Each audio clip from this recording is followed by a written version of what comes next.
Good afternoon.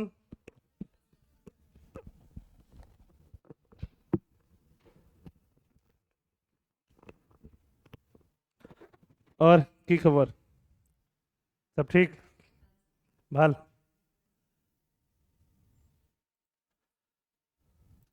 Okay. तो हम लोग करंट अफेयर्स करने वाले हैं। 16 तक का हम लोगों ने करंट अफेयर्स कर लिया है। 17 से 21 नवंबर तक का जो भी इम्पोर्टेंट करंट अफेयर्स है, इसमें एक दो करंट अफेयर्स जो सिर्फ प्री स्पेसिफिक भी है, वो भी हम लोग कवर करने वाले हैं। फटाफट हम लोग स्टार्ट करते हैं, ठीक है? तो लेट्स बिगिन। फर्स्ट है India's path to net zero. India's path to net zero by 2070, a sustainable challenge. 2070 तक हमको नेट जीरो हो जाना है। तो सिंस आप लोग नए स्टूडेंट हैं, तो नेट जीरो क्या होता है मैं आपको थोड़ा बता देता हूँ। नेट जीरो किसकी बात हो रही है और 2070 किसकी बात हो रही है ना? और ये है चीज क्या, ये पूरा चीज क्या बात करता है? तो देखो, आप लोगों को बार बार एक चीज मैं करंट अफेयर्स में बताता हूँ कि सबसे ज्यादा जो वर्ल्ड प्रॉब्लम फेस कर रहा है, जो विजिबल है, वो क्लाइमेट चेंज को लेके है। किसको लेके है? Climate change. और क्लाइमेट चेंज का, और इनफैक्ट क्लाइमेट चेंज और इन्वायरमेंट से रिलेटेड बहुत सारे इश्यूज को रिलेटेड एक अर्थ कॉन्फ्रेंस हुआ था रियो में 1992 में। समझ में आ रही बात? 1992 में हुआ था इसको। ये रियो दी जेनेरियो में हुआ था, ब्राजील में, है ना? इसको अर्थ कॉन्फ्रेंस बोलते हैं। इसमें यूनाइटेड नेशन से रिलेटेड बहुत सारी बॉडीज बनाई गई, जिसमें एक बॉडी बनाया गया क्लाइमेट चेंज को कंट्रोल करने के लिए। उसका नाम है UNFCCC, United nation framework convention on climate change. तो इसका काम क्या है? क्लाइमेट चेंज पे वर्क करना। एवरी ईयर अलग अलग कंट्रीज जो हैं, सारी कंट्रीज को क्या बोलते हैं? पार्टीज। जो लोग क्लाइमेट चेंज को कम करने के लिए, क्लाइमेट चेंज के इफेक्ट्स को कम करने के लिए एक साथ इकट्ठा हुए हैं, उनको क्या बोलते हैं? पार्टीज। तो इसमें इंसान पार्टी बनने का जरूरत नहीं है। इसमें पार्टी कौन बन रहा है? कंट्रीज बन रहा है ना? तो उनका हर साल एक कॉन्फ्रेंस होता है, तो उसको हम लोग क्या बोलते हैं? Conference of parties. शॉर्ट में क्या बोलते हैं? कॉप बोलते हैं। क्या बोलते हैं? कॉप। तो हर साल कॉप होते रहता है। COP 1, COP 2, COP 3, ऐसे करके कॉप चल रहा है। बीच में एक आध साल अगर कोविड या बाकी थोड़ा सिस्टम ऊपर नीचे भी होता है, बट कॉप कॉप करके ये चल रहा है। और हर साल या तो किसी साल कोई एजेंडा सेट होता है कि क्लाइमेट चेंज हम कैसे टैकल करेंगे, या तो किसी साल एजेंडा जो पहले सेट हुआ है उस पे हम लोग क्या काम कर रहे हैं उस पे बात होती है, ठीक है? तो क्लाइमेट चेंज जो भी हो रहा है, क्लाइमेट चेंज होने का रीजन जो है वो सबसे ज्यादा ग्लोबल वार्मिंग बताया जाता है। क्या बताया जाता है? Global warming. और ग्लोबल वार्मिंग किस वजह से होता है? ग्लोबल वार्मिंग होता है ग्रीन हाउस गैसेस की वजह से। किसकी वजह से? Green house gases. Green house gases में सबसे इंपॉर्टेंट बोल रहा हूं मैं, वो गैस कौन सी है? Carbon dioxide. और गैसेस क्या है? मीथेन है। ये बहुत इंपॉर्टेंट गैसेस हैं, ठीक है? कार्बन डाइऑक्साइड क्यों इंपॉर्टेंट है? क्योंकि वेहिकुलर एमिशन से, व्हीकल जो होते हैं उससे क्या निकलता है? बहुत ज्यादा कार्बन डाइऑक्साइड। उसके अलावा जो इंडस्ट्रीज हैं उससे बहुत ज्यादा क्या निकलता है? Carbon dioxide. उसके अलावा जो एनर्जी प्रोड्यूस होता है, कोयला वेला जहां भी जल रहा है, उससे क्या निकलेगा? Carbon dioxide. तो सबसे ज्यादा कार्बन डाइऑक्साइड जो है इंडस्ट्रियलाइजेशन की वजह से निकल रहा है। और इंडस्ट्रियलाइजेशन यूरोप में होना स्टार्ट हो गया था। कब होना स्टार्ट हो गया था? 18 सेंचुरी 19 सेंचुरी में स्टार्ट होना शुरू हो गया था, ठीक है? तब से लेकर के उस समय जो वर्ल्ड का एक एवरेज टेम्परेचर था, वो अभी तक, है ना, ऑलमोस्ट 1 डिग्री से ऊपर बढ़ चुका है। उस समय जो भी वर्ल्ड का एवरेज टेम्परेचर था, अभी एवरेज टेम्परेचर 1 डिग्री ज्यादा है। और वो किसकी वजह से है? कार्बन डाइऑक्साइड और मीथेन जैसी गैसेस की वजह से। तो उसी में एक इंपॉर्टेंट है COP 21 जो पेरिस में हुआ था, है ना। ये कब हुआ था? 2015 में। यहाँ पे कंट्रीज ने ये डिसाइड किया, पार्टीज ने, कि जो भी प्री इंडस्ट्रियल एरा है, प्री इंडस्ट्रियल एरा से जो टेम्परेचर है उसको कहाँ तक सीमित रखना है? 1.5 डिग्री सेल्सियस, उससे ज्यादा बढ़ने नहीं देना है ना। मैक्सिमम बढ़ भी जाए तो कहाँ तक? 2, लेकिन कोशिश कहाँ तक करना है कि 1.5 के ऊपर ही रोक दो। हम लोग लगभग वहां पहुंचने वाले हैं, समझ में आ रही बात। और हर कंट्री ने अपना एक INDC लिया, हर कंट्री ने अपना एक प्लेज लिया, है ना। प्लेज हर कंट्री अपने अकॉर्डिंग, अपने कैपेबिलिटी के अकॉर्डिंग एक प्लेज लिया, जिसको बोलते हैं नेशनली डिटरमाइंड कंट्रीब्यूशन। क्या बोलते हैं? नेशनली डिटरमाइंड कंट्रीब्यूशन बोलते हैं, नेशनली डिटरमाइंड कंट्रीब्यूशन। कि हर कंट्री खुद ही डिटरमाइन करे कि उसको क्लाइमेट चेंज को टैकल करने के लिए क्या स्टेप उठाना है। तो COP 21 के बाद और भी हुआ COP 22, COP 23। जो फेमस कॉप हुआ वो हुआ COP 26। COP 26 हुआ ग्लासगो में। कहां पे हुआ? ग्लासगो। वहां पे इंडिया ने बोला कि हम लोग पंचामृत फॉलो करेंगे। क्या फॉलो करेंगे? पंचामृत। मतलब हमारे प्राइम मिनिस्टर मोदी जी ने 5 प्रिंसिपल्स दिया। क्या दिया? 5 प्रिंसिपल्स, कि जिससे कि इंडिया क्लाइमेट चेंज में अपना कंट्रीब्यूशन दिखाएगी और क्लाइमेट चेंज के इफेक्ट्स को क्या करेगी? रिड्यूस करेगी, है ना। जिसमें रिन्यूएबल एनर्जी को बढ़ाना, समझ में आ रही बात। उसके अलावा इलेक्ट्रिक व्हीकल्स के यूज को बढ़ाना, ठीक है। उसके अलावा पेड़ को और ज्यादा लगाना, ठीक है। उसके अलावा हम लोग net zero carbon emission country हो जाएंगे। कब तक? 2070 तक नेट जीरो कंट्री हो जाएंगे। नेट जीरो का मतलब जितना कार्बन डाइऑक्साइड हमारे इंडस्ट्रीज से रिलीज होता है उतना ही कार्बन डाइऑक्साइड हमारे पेड़ पौधे हैं या बाकी जगह उसको क्या कर ले? खींच सके। समझ में आई बात? मतलब हमारा कंट्री जो है अब नेट कार्बन डाइऑक्साइड कितना प्रोड्यूस कर रहा है? 0 प्रोड्यूस कर रहा है। ये हम लोगों ने टारगेट कब का रखा है? 2070 तक का रखा है, कि जितना कार्बन डाइऑक्साइड हम रिलीज करेंगे उतना कार्बन डाइऑक्साइड हमारे पेड़ पौधे उसको अपने अंदर ले भी ले। समझ में आ रही बात, है ना। पेड़ पौधों के अलावा और भी टेक्नोलॉजी। तो अब जाहिर सी बात है कि या तो हमें ट्रीज बढ़ाने पड़ेंगे और या तो हमें जो कार्बन डाइऑक्साइड एमिशन है वो क्या करना पड़ेगा? कम करना पड़ेगा। एमिशन कम करने के लिए हमें क्या करना पड़ेगा? रिन्यूएबल एनर्जी के सोर्सेस को देखना पड़ेगा, इलेक्ट्रिक व्हीकल्स को देखना पड़ेगा। हमारी नीड्स, क्योंकि हम एक डेवलपिंग कंट्री हैं और डेवलपिंग कंट्री में हर दिन हम लोग को अभी और ज्यादा एनर्जी चाहिए। एनर्जी मतलब ये वाली एनर्जी नहीं, ये जो एनर्जी दिख रहा है वो और ज्यादा चाहिए। समझ में आ रही बात? तो जाहिर सी बात है हमें एनर्जी चाहिए और ज्यादा एनर्जी बढ़ेगी। जितना ज्यादा एनर्जी का यूज करेंगे कार्बन डाइऑक्साइड का एमिशन क्या होगा? बढ़ेगा। तो हमें सस्टेनेबल सॉल्यूशंस ढूंढना होगा। Sustainable solutions for example renewable energy based solution और लेटेस्ट टेक्नोलॉजी बेस्ड सॉल्यूशन ढूंढना होगा।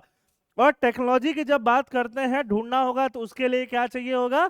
पैसा चाहिए होगा। और उस पैसे को हम लोग क्या बोलते हैं? क्लाइमेट फाइनेंस बोलते हैं। बोलो क्या बोलते हैं? Climate finance. तो वर्ल्ड जो प्रॉब्लम से जूझ रहा है, डेवलप्ड कंट्री के पास पैसा है और टेक्नोलॉजी है, डेवलपिंग कंट्री को डेवलप होना है। तो क्लाइमेट फाइनेंस पे बहुत चर्चा होता है जब भी ऐसा कॉप वगैरह मीटिंग होता है। तो समझ में आ रही बात? डेवलप्ड कंट्री को पैसा देना है और वो पैसा किसको देना है? डेवलपिंग कंट्रीज को देना है ना। क्योंकि डेवलप्ड कंट्री डेवलप्ड किस वजह से हुई? इंडस्ट्रियल कंपनी डेवलप्ड किस वजह से हुई? बहुत ज्यादा कार्बन डाइऑक्साइड एमिट करके। उनके कार्बन डाइऑक्साइड एमिट करने का जो परिणाम है, जो रिजल्ट है, वो पूरा वर्ल्ड फेस कर रहा है। समझ में आई बात? तो फिर इनको अपनी टेक्नोलॉजी और मनी ट्रांसफर करना चाहिए किसको? डेवलपिंग कंट्रीज को। क्लाइमेट चेंज से निपटना किसी एक कंट्री की जिम्मेदारी नहीं है, कॉमन रेस्पॉन्सिबिलिटी है। क्या है? बोलो। कॉमन रेस्पॉन्सिबिलिटी है। कॉमन रेस्पॉन्सिबिलिटी है, बट क्या सबका कंट्रीब्यूशन सेम होना चाहिए कि अलग अलग होना चाहिए? रेस्पॉन्सिबिलिटी सबका है बट सबका कंट्रीब्यूशन क्या होगा? अलग अलग। डेवलपिंग कंट्रीज का कंट्रीब्यूशन क्या होगा? कम होगा। डेवलप्ड कंट्रीज का कंट्रीब्यूशन क्या होगा? ज्यादा होगा। तो इसको बोलते हैं common but differentiated, common but differentiated responsibility. क्या बोलते हैं? Common but differentiated responsibility, CBDR। क्या बोलते हैं? CBDR, common but differentiated responsibility, जिसके तहत जिसका रेस्पॉन्सिबिलिटी ज्यादा होना चाहिए? डेवलप्ड कंट्री का, और किसका कम होना चाहिए? डेवलपिंग कंट्री का। समझ में आ रही बात? तो अभी अभी वापस से, अभी कौन सा कॉप चल रहा है, मुझे कोई बताएगा? कॉप 29 चल रहा है, और कहां पे हो रहा है बताओगे? बाकू। बाकू एक कैपिटल है, कौन सी कंट्री का है? अजरबैजान का है। समझ में आई बात?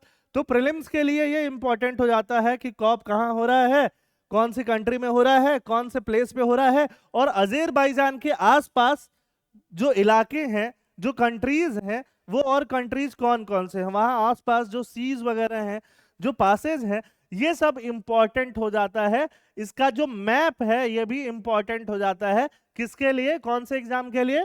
प्रीलिम्स एग्जाम के लिए। तो ये आपका होमवर्क है कि आप जाओगे और आपके घर में जो आपने मैप लगाया हुआ है उसमें अजरबैजान ढूंढोगे, अजरबैजान के सामने खड़े हो जाओगे और उससे अपना रिश्ता बढ़ाओगे। समझ में आ रही बात?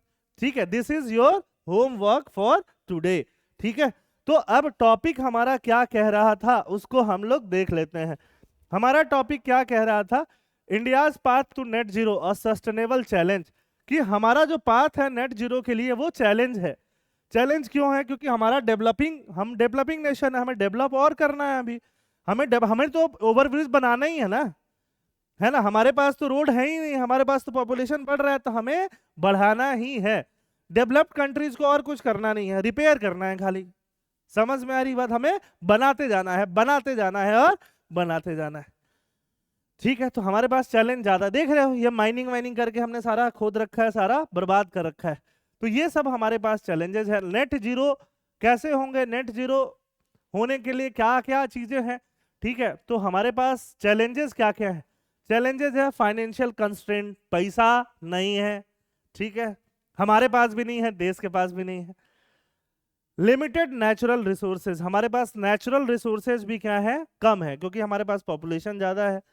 ठीक है, and the complex balance between development and environmental preservation. अभी देख रहे थे ना, यहाँ हमें एक पेड़ दिगली पुखड़ी वाला बचाना भी था और साथ में हमें फ्लाईओवर भी बनाना है ना। फ्लाईओवर बन जाने से क्या होगा? ट्रैफिक कम हो जाएगा, ट्रैफिक कम होगा, वेहिकुलर एमिशन कम होगा, टाइम बचेगा, हर चीज से फायदा है। बट पेड़ काटने से भी लॉस है, तो ये हमें करना पड़ेगा। Global climate challenge in India's role, India के रोल में ग्लोबल क्लाइमेट चैलेंज मैंने बता ही दिया। इंडिया ने क्या बोला है कि कहां तक? 2070 तक उसको क्या बनना है? नेट जीरो बनना है। Global versus national interest, national interest क्या कहता है? डेवलप हो, डेवलप वाला काम करो। ग्लोबल इंटरेस्ट क्या करता है? डेवलप हो चाहे नहीं हो, कार्बन डाइऑक्साइड का एमिशन क्या रखो? कम रखो। क्योंकि ऑब्वियसली हमारे पास पॉपुलेशन ज्यादा है तो कार्बन डाइऑक्साइड एमिशन भी ज्यादा ही रहेगा। अच्छा, नेट जीरो के लिए एम करना क्यों जरूरी है? ऑलरेडी हमारा टेम्परेचर 1.1 डिग्री सेल्सियस बढ़ चुका है और हमें कितने तक रुकना है? 1.5 डिग्री। अगर 2020 से बात करें, कहां से? 2020 से, तो 2020 से लेके आगे तक, मतलब 2020 से आगे तक टोटल कितना कार्बन डाइऑक्साइड हम और एमिट कर सकते हैं? 400 से 500 billion ton of CO2 total emit कर सकते हैं। और हर साल हम 40 GT, मतलब बिलियन ही होता है, मतलब ये बिलियन के बराबर ही होता है। हर साल हम लोग 40 बिलियन CO2 एमिट कर रहे हैं। तो 400 पहुंचने में हमें कितना साल लगेगा? 10 साल। मतलब 10 साल में हम 1.5 डिग्री सेल्सियस टेम्परेचर बढ़ा लेंगे। तो इसका मतलब हमें ये 40 को काटना पड़ेगा, 40 को काट के 20 करना पड़ेगा, 10 करना पड़ेगा, 0 करना पड़ेगा। नेट जीरो हो जाएगा तो बचे रहेंगे।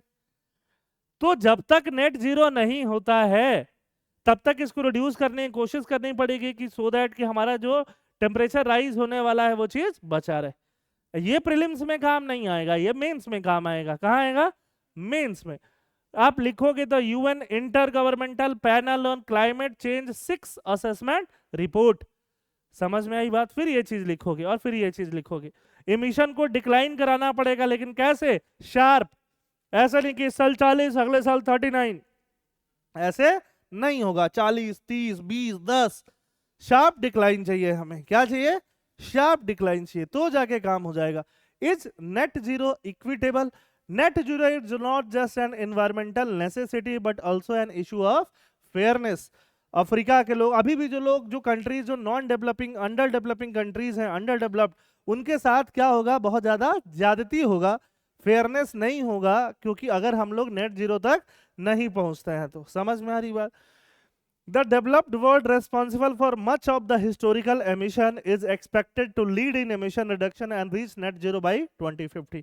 जो डेवलप्ड वर्ल्ड है, यूएसए, यूरोपियन कंट्रीज, जिन्होंने हिस्टोरिकली बहुत ज्यादा कार्बन डाइऑक्साइड एमिट किया है, वही लीड कर रहे हैं कि कार्बन डाइऑक्साइड एमिशन को कम करना है, और कब तक? 2050 तक वो नेट जीरो पहुंचेंगे। चाइना ने बोला है 2060 तक वो नेट जीरो पहुंचेगा, हम लोग कहां बोल रहे हैं 2070 तक नेट जीरो पहुंचेंगे। समझ में आ रही बात? कैसे पहुंचेंगे वो नहीं पता, बस पहुंचेंगे।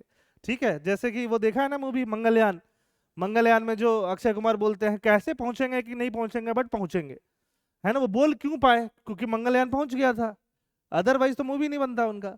ठीक है, बट यहाँ तो मोदी जी ने बता दिया है कि पहुंचेंगे 2070 तक। कैसे पहुंचेंगे? अब साइंटिस्ट लोग और बाकी सब लोग, सिर्फ साइंटिस्टों के ऊपर नहीं है, मेनली तो गवर्नमेंट के ऊपर ज्यादा है, पॉलिसीज कैसी बनानी है। समझ में आई बात? ब्यूरोक्रेट्स के ऊपर ज्यादा है, साइंटिस्ट के ऊपर भी है। Unequal burden. The developed world is expected to finance climate action in developing countries, but this support has been insufficient. Disproportionate impact on vulnerable countries. Vulnerable countries पे impact क्या पड़ता है? ज्यादा, है ना। जो छोटे छोटे आइलैंड कंट्री हैं, जैसे जैसे टेम्परेचर राइज होगा, आइस मेल्ट होंगे, और उनका आइस लेवल, जल लेवल, वाटर लेवल क्या होगा? बढ़ेगा, और ऐसे आइलैंड कंट्रीज डूबते जाएंगे, किनारे डूबते जाएंगे, फिर बाद में कंट्री भी डूबते जाएगी। समझ में आई बात? They are facing the real challenge. India's emission disparity. India's per capita emission remains among the lowest, per capita, per person, लेकिन पॉपुलेशन ज्यादा है। But there is significant inequality in emission within the country. According to World Inequality Database, the richest 10% of Indians have emission 20 times higher than the poorest 10%। है ना। सिर्फ inequality सिर्फ पैसे का भी नहीं है, किसका है? एमिशन का भी है। रिचेस्ट 10% कितना एमिशन करते हैं इंडिया में? गरीबों से 20 टाइम्स ज्यादा, है ना।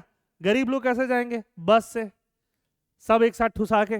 वो देखो ना अक्षय कुमार के एक मूवी, इधर से ठुसा उधर से निकलता है, वैसे जाएंगे। अमीर लोग कैसे जाएंगे? अकेले, मेरी पर्सनल गाड़ी है, उसमें भी कौन सी गाड़ी लेके जाएंगे जो बहुत ज्यादा फ्यूल कंज्यूम कर रही है ना, जिसका एवरेज 5 का है, मर्सिडीज लेके जा रहे हैं।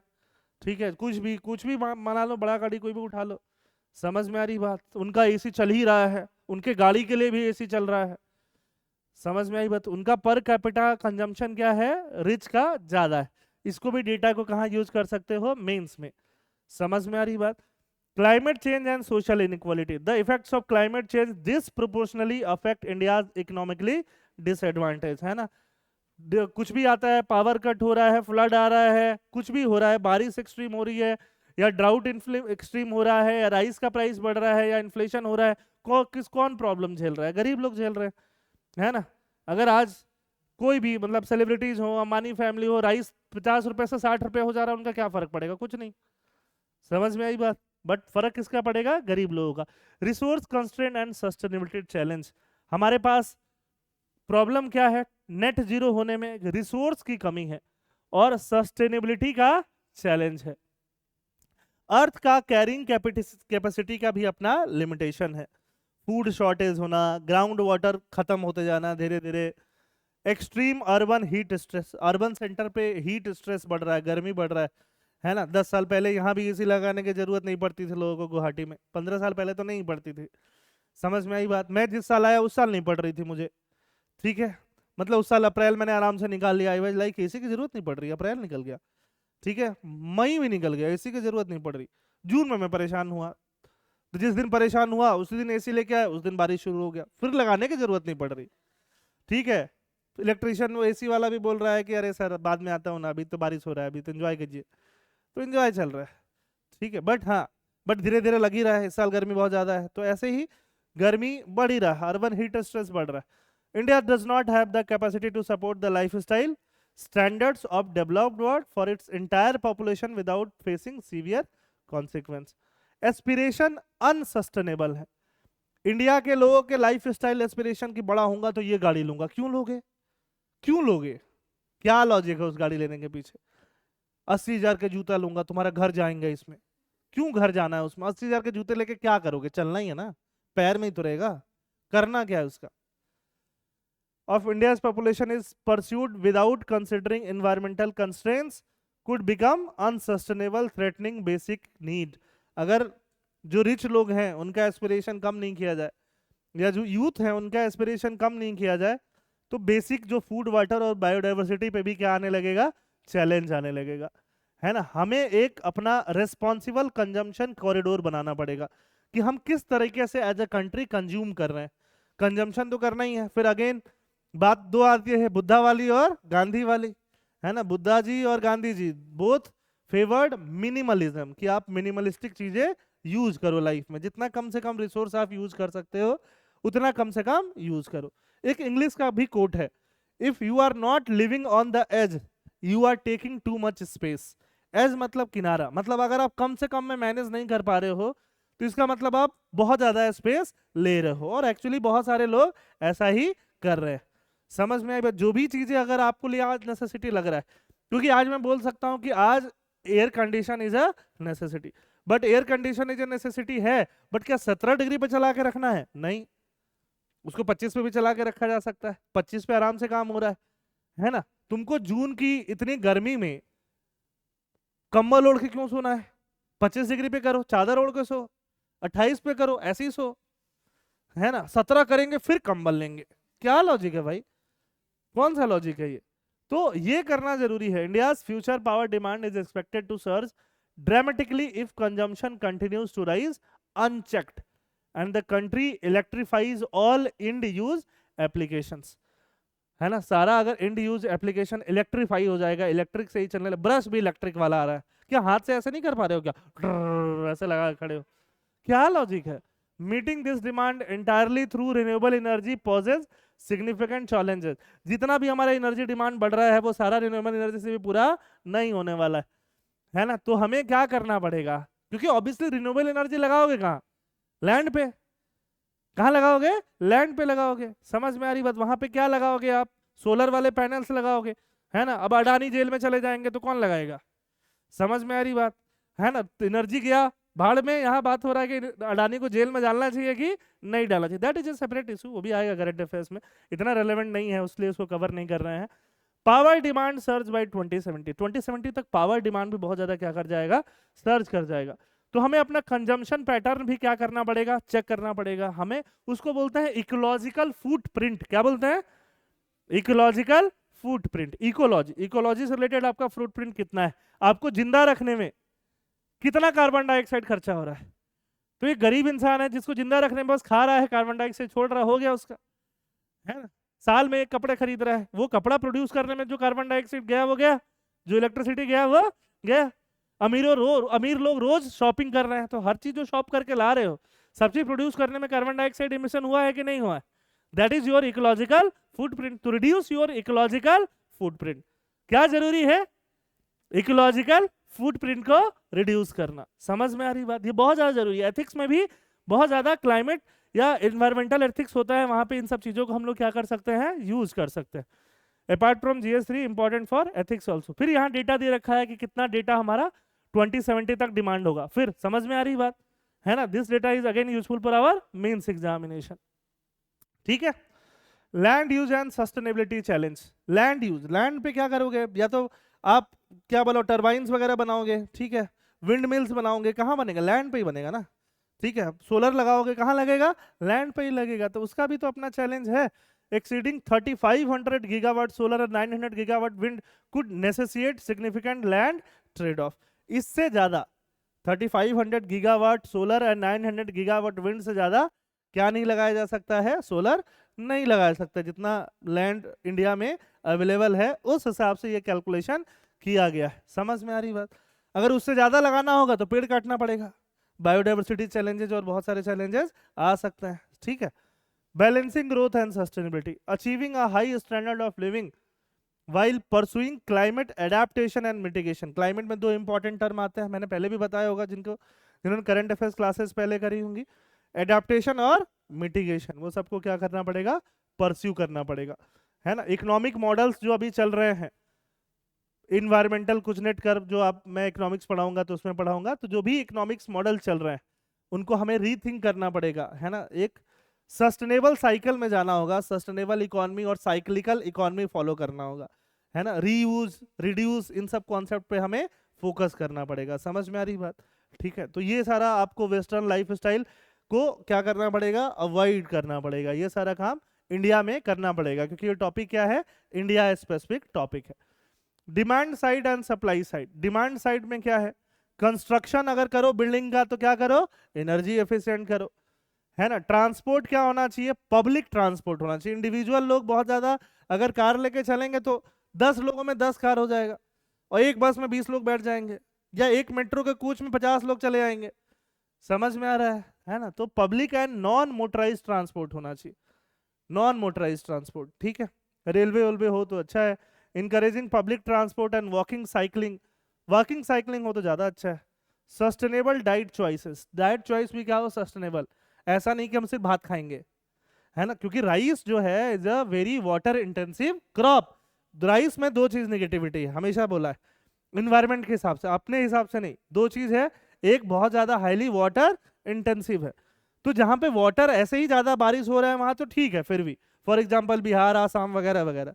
बट जहां राइस, वहां भी कल्टीवेट होता है बहुत ज्यादा, जहां पे वाटर, जहां पे रेनफॉल कम है, फॉर एग्जांपल पंजाब, तो वाटर इंटेंसिव बहुत ज्यादा है, तो ग्राउंड वाटर को एक्सट्रैक्ट करके वहां पे इरिगेशन किया जाता है। तो ग्राउंड वाटर एक्सट्रैक्ट किससे कर रहे हो, पावर से, एनर्जी से, वो वेस्टेज। पानी निकाले, वो वेस्टेज। और राइस बहुत ज्यादा मीथेन प्रोड्यूस कर रहा है, वो वेस्टेज, और उसके बाद बेच दे रहे हो, एक्सपोर्ट। समझ में आई बात, है ना। तो हर चीज क्या है उसके साथ निगेटिव ही है। तो आपका जो डाइट चॉइस होना चाहिए, अगर राइस लोग खाना ही कम कर देंगे, मिलेट खाना स्टार्ट कर देंगे, मिलेट क्या प्रोड्यूस नहीं कर रहा, मीथेन। मिलेट को बहुत ज्यादा क्या नहीं चाहिए, वाटर। और मिलेट आपको हेल्दी भी रख रहा है, तो और क्या चाहिए फिर लाइफ में, यही चीज तो चाहिए होता है। लोकल प्रोडक्ट्स, और ये बात मैं अब कॉन्फिडेंस से बोल सकता हूँ, बहुत दिन से मैं मिलेट खा रहा हूँ, ठीक है, क्योंकि राइस खा खा के पेट कम नहीं हो रहा है, तो सोच रहा हूँ मिलेट खाऊं। Local products, local products use करो, ऑल्टरनेटिव फ्यूल्स को यूज करो, ठीक बात है। सप्लाई साइड मेजर्स, है ना, वापस से घोड़े पे आ जाओ। खैर वो तो अलग बात है। डिसेंट्रलाइज, वहां पे आजकल लोग बोलेंगे एनिमल क्रुएल्टी हो रहा है। क्या हो रहा है, animal cruelty. Decentralize energy production, energy production क्या हो जाए, डिसेंट्रलाइज, क्योंकि एनर्जी एक ही जगह प्रोड्यूस होगा तो ट्रांसमिशन में बहुत ज्यादा एनर्जी क्या हो जाता है, वेस्ट हो जाता है। समझ में आई बात? अगर डिसेंट्रलाइज होगा, वहीं पे प्रोड्यूस होगा, वहां पे डिस्ट्रीब्यूट होगा, तो उसमें वेस्टेज क्या होगा, कम होगा, और सप्लाई साइड का कोई कंस्ट्रेंट नहीं आएगा, है ना। अगर डिसेंट्रलाइज नहीं हो, एक जगह एनर्जी प्रोड्यूस हो रहा है, उससे 400 किलोमीटर जा रहा है, बीच में तार टूट गया, वहां पे लाइन नहीं आ रहा है, और हर 2 महीने में एक बार आंधी आ रहा है, हर बार ऐसा हो रहा है, तो वहां के लोग जनरेटर खरीद रहे हैं, वो भी फायदा नहीं है। समझ में आ रही बात? Expanding nuclear power, also I did not support that, but ये किसने लिखा है, जिसने पूरा आर्टिकल लिखा है न्यूज़पेपर में। Shrinking leeway for climate target, climate target के लिए जो हमारा लीवे है वो क्या हो रहा है, कम हो रहा है, क्योंकि टेम्परेचर क्या हो रहा है, राइज हो रहा है। और ट्रंप जब लास्ट बार था तो बोला था हमें क्लाइमेट चेंज से कोई मतलब नहीं है, यूएस में बहुत ठंडी है, थोड़ा गर्मी हो जाए, हो ही गया था, ठीक है, तब उसको समझ में आया था। बट खैर बिडेन आया तो वापस उसने ज्वाइन किया, फिर ट्रंप आया, सबका माथा खराब है वापस, ठीक है। अभी ट्रंप वाले टॉपिक पे भी आएंगे। Manipur and the case for invoking article 356, ठीक है। चलो, इस पे यूपीएससी ने मेंस में क्वेश्चन पूछा है, आई थिंक इस साल नहीं, लास्ट ईयर, है ना। क्वेश्चन आते रहता है, मैं यूपीएससी के मेंस के क्वेश्चन तो बड़े बड़े प्रेडिक्टेबल होते हैं, बहुत ज्यादा प्रेडिक्टेबल होते हैं। इसलिए अगर आप मेहनत करो और सोचो कि यूपीएससी के प्रीलिम्स निकाल लेंगे, ठीक है, प्रीलिम्स के क्वेश्चन प्रेडिक्टेबल नहीं होते हैं यूपीएससी के, ठीक है, मेंस के प्रेडिक्टेबल होते हैं। After attempting 4 mains I could say that, क्योंकि थर्ड फोर्थ मेंस में मैं एक्चुअली क्वेश्चन प्रेडिक्ट कर पा रहा था, फोर्थ में तो बिल्कुल ही प्रेडिक्ट कर पा रहा था कि इस टॉपिक से आएगा, है ना। लास्ट ईयर भी 2023 में प्रेडिक्ट कर पा रहा था कि ये टॉपिक है। तुम फिर देखना, एक है गवर्नर, एक है स्पीकर, दोनों में से एक में से जरूर आता है, ठीक है। ऐसे करके टॉपिक प्रेडिक्टेबल हो जाते हैं, जीएस पेपर 2 और 3 वाले, 1 अलग हो जाता है थोड़ा, 4 में तो खैर जो सिलेबस है उसी हिसाब से जो मॉड्यूलेट करके आएगा। Manipur and the case for invoking article 356, क्योंकि पॉलिटी क्या है, पॉलिटी और गवर्नेंस क्या है, वही इश्यूज हैं, सॉल्व ही नहीं हो रहा है। समझ में आ रही बात? तो अब उसको परफेक्ट करना है, परफेक्ट राज्य, परफेक्ट गवर्नेंस कैसे हो पाएगा कि किसी को कभी दिक्कत आए ही ना, कभी दिक्कत आए तो उसके लिए हमारे पास क्या है, ऑल्टरनेटिव मॉडल्स हैं। तो हम लोग एक फेडरल कंट्री है कि नहीं है, कैसे कंट्री है, फेडरल। फेडरल कंट्री है मतलब हमारे पास दो लेयर ऑफ गवर्नमेंट है, सेंट्रल गवर्नमेंट है, स्टेट गवर्नमेंट। समझ में आ रही बात। अब स्टेट गवर्नमेंट जो है, अगर स्टेट गवर्नमेंट कभी प्रॉब्लम में चली जाती है और वो लोगों के राइट्स को मैनेज नहीं कर पाती है ना, लोगों के राइट्स, और वहां पे लॉ एंड ऑर्डर क्राइसिस आ जाता है, सिचुएशन खराब हो जाता है, स्टेट गवर्नमेंट अपने लोगों को प्रोटेक्ट करने में अनेबल हो जाती है, तो वैसे केस में कॉन्स्टिट्यूशन में प्रोविजन है कि सेंट्रल गवर्नमेंट डायरेक्टली कंट्रोल किसको करने लगेगा, स्टेट गवर्नमेंट को। और central government directly state government को कंट्रोल करने लगेगा, उसी को बोलते हैं प्रेसिडेंट रूल। क्या बोलते हैं, बोलो, प्रेसिडेंट रूल। प्रेसिडेंट का बस नाम यूज होता है और साइन करते हैं। समझ में आ रही बात, क्या यूज होता है, नाम, और क्या करते हैं, प्रेसिडेंट का बस इतना ही काम है। ठीक है, इंडियन डेमोक्रेसी में तो प्रेसिडेंट रूल लगाने के लिए जो आर्टिकल है उसको क्या बोलते हैं, आर्टिकल 356। दुष्यंत देव दवे क्या बोलते हैं, senior advocate and a former president of supreme court bar association, वो क्या बोलते हैं, Manipur as a case for imposing article 356। 356 article कब इम्पोज किया जाता है, जब किसी स्टेट में कॉन्स्टिट्यूशनल मशीनरी का फेलियर हो जाए। किसका फेलियर हो जाए, कॉन्स्टिट्यूशनल मशीनरी। अब मशीनरी का मतलब ये नहीं होगा कि मशीन बड़ी बड़ी रहेगी, स्टील बना, मशीनरी सिर्फ उसी को नहीं बोलते। हमारे दिमाग में मशीन आते ही वैसे दिमाग आ जाता है। मशीन जो भी ऐसे इंस्टीट्यूशन और जो भी सिस्टम बना है उसको आप क्या बोल सकते हो, मशीन बोल सकते हो। तो कॉन्स्टिट्यूशनल मशीनरी का फेलियर है कि नहीं मणिपुर में, मेनियर फेलियर बोला जा सकता है, क्योंकि वहां पे लोगों का राइट्स प्रोटेक्टेड नहीं है। वहां पे वायलेंस का यूज जो है वो चरम सीमा पे पहुंच गया है। वायलेंस वहां पे सभी को यूज करना पड़ रहा है, अपनी जान बचाने के लिए भी क्या यूज करना पड़ रहा है, वायलेंस यूज करना पड़ रहा है। स्टेट गवर्नमेंट से कंट्रोल में नहीं आ रहा है। तो जब ऐसा सिचुएशन हो जाता है तो वैसे टाइम पे हम लोग बोल सकते हैं कि that is now a failure of constitutional machinery. समझ में आ रही बात, है ना। अच्छा, ये जो आर्टिकल 356 है ये बहुत ज्यादा मिस यूज्ड आर्टिकल है। कैसा आर्टिकल है, मिस यूज, बहुत मिस यूज इसका हुआ है बचपन में, है ना, 1980s में, 1970s में बहुत ज्यादा मिस यूज हुआ है इस आर्टिकल का, 1990s में भी हुआ है। मिस यूज क्यों, क्योंकि ये क्या बोल रहा है कि स्टेट गवर्नमेंट का अब कोई काम नहीं है, स्टेट कौन चलाएगा, सेंटर चलाएगा। तो कई बार जब सेंटर और स्टेट में अलग अलग पॉलिटिकल पार्टी रूल करती थी तो स्टेट में झूठ मूठ का क्या लगा दिया जाता था, प्रेसिडेंट रूल लगा दिया जाता। समझ में आई बात, ये बोल के कि नहीं नहीं तुम्हारा कॉन्स्टिट्यूशनल मशीनरी क्या कर गया है, फेल कर गया है ना। और इसको रेकमेंड कौन करेगा, गवर्नर करेगा। गवर्नर को अपॉइंट कौन करता है, सेंटर करता है। तो एक तरह से गवर्नर भी क्या है, सेंटर से अपॉइंटेड है। सेंटर जिसको चाहे उसको अपॉइंट करेगा, तो अपने पार्टी वाले को अपॉइंट करके रखता है। जिसकी सेंट्रल में गवर्नमेंट रहती है उसके आइडियोलॉजी वाले लोग क्या रहते हैं, हर जगह बोलो गवर्नर रहते हैं। समझ में आई बात। तो गवर्नर ने अगर बोल दिया कि प्रेसिडेंट रूल लगेगा तो लग जाता था उस टाइम पे। तो बहुत ज्यादा प्रेसिडेंट रूल लगता था, बहुत ज्यादा मिसयूज होता था। ऐसा नहीं था कि जो हमारे फोर फादर्स थे, कॉन्स्टिट्यूशन मेकर थे, डॉक्टर अंबेडकर और बहुत सारे जो लोग थे जो कॉन्स्टिट्यूएंट असेंबली में थे, उन्होंने इस प्रॉब्लम को देखा नहीं, फोर्स ही नहीं किया, विजुअलाइज नहीं किया, विजुअलाइज किया। समझ में आ रही बात। उन्होंने इस प्रॉब्लम को विजुअलाइज किया कि अगर ऐसा होने लगेगा कि सेंटर जबरदस्ती स्टेट्स पे क्या लगाने लग जाए, प्रेसिडेंट रूल लगाने लग जाए, तो फिर कॉन्स्टिट्यूशनल क्राइसिस यही आ जाएगी, है ना। फिर फेडरल रूल रह ही नहीं जाएगा, फिर बार बार क्या रह जाएगी, प्रॉब्लम रह जाएगी। तो डॉक्टर अंबेडकर ने उस टाइम बोला था कि ये आर्टिकल 356 एक कैसा रहेगा, एक जस्ट डेड लेटर की तरह रहेगा। कैसा रहेगा, डेड लेटर। डेड लेटर समझते हो, मरा हुआ लेटर, मतलब जिसका यूज क्या होगा, नहीं होगा बहुत ज्यादा। समझ में आ रही बात। बट जो डेड लेटर सोचा गया था वो 1970s और 1980s में डेडली वेपन बना हुआ था। क्या बना हुआ था, डेडली वेपन। तो डेडली वेपन बना हुआ था। फिर 1990s की बात आई और एक एसआर बोम्मई केस, जो अगर आपने पॉलिटी पढ़ लिया होगा फेडरलिज्म, तो एसआर बोम्मई केस में सुप्रीम कोर्ट ने बोला कि फेडरलिज्म जो है एक basic feature of the constitution है और जब मर्जी तब इसको लगा नहीं सकते, उसके लिए एविडेंसेस होना चाहिए, हार्ड एविडेंसेस होने चाहिए। समझ में आई बात, ठीक है। और सुप्रीम कोर्ट और फिर बाद में प्रेसिडेंट के इंटरवेंशन की वजह से इसका यूज जो है, मिस यूज मैं बोलूं, खासकर मिस यूज क्या है, बहुत ज्यादा कम हो गया। बट अभी तो सब लोग बोल रहे हैं कि लगा दो।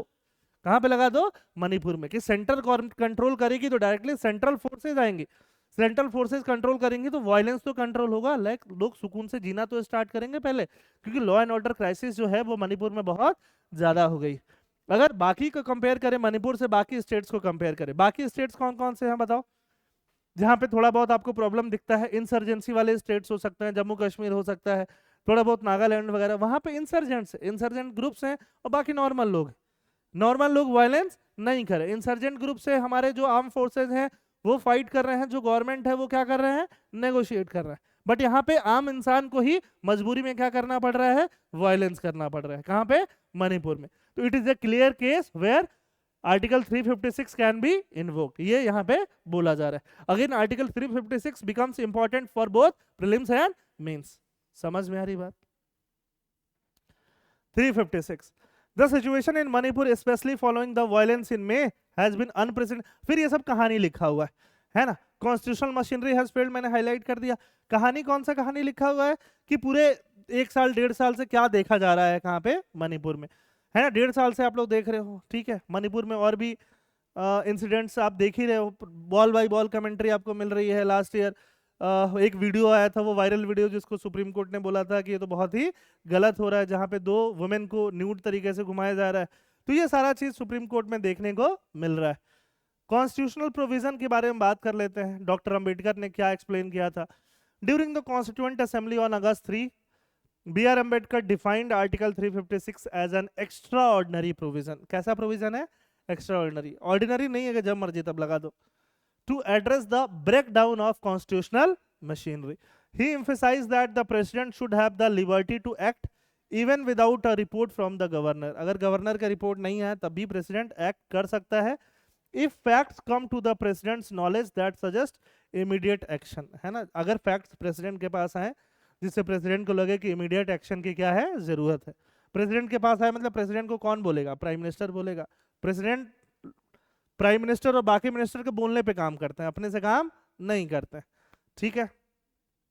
Role of the president as per article 356 can intervene if the government of a state is unable to function in accordance with the constitution. Constitution क्या कह रहा है? लॉ एंड ऑर्डर मेंटेन कर, हो रहा है? नहीं हो रहा है।